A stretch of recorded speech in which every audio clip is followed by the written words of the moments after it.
ওয়ালাইকুম আল্লাহ, আশা করছি অনেকটাই ভালো আছেন। আজকে আরো একটা নতুন গল্প নিয়ে আসলাম। গল্পটা হলো, একদিন এক ব্যক্তি ধন সম্পদ থেকে কিছু দান করার জন্য রাতের বেলা বের হলো, যেন কেউ না জানে। বের হওয়ার পর এক ভদ্রলোকের হাতে কিছু স্বর্ণদানা দিয়ে বাসায় চলে আসলো। পরের দিন সকালবেলা শহরে হইচই লেগে গেল যে কোনো এক ব্যক্তি চোরকে দান করেছে। সে লজ্জায় পড়ে গেল। পরবর্তী দিন রাতে সে আবারও বের হলো, বের হয়ে কোনো একটা ভদ্রলোকের হাতে কিছু সোনাদানা দিয়ে চলে আসলো।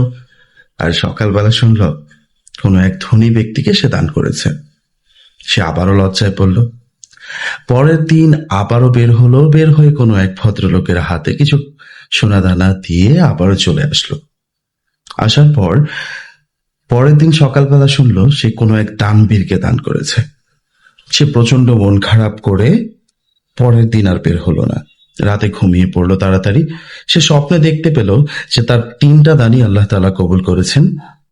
যে চোরকে সে দান করেছে, সেই চোর তার চুরি করা বন্ধ করে দিয়েছে। যেই ধনীকে সে দান করেছে, সেই ধনী লজ্জায় পড়ে সে দান করা শুরু করেছে মানুষের মাঝে।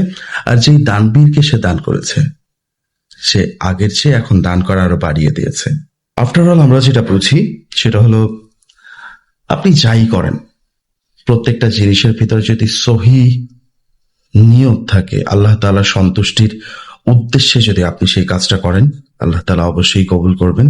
কিন্তু আপনার নিয়তটা অবশ্যই খাস থাকতে হবে। Thank you.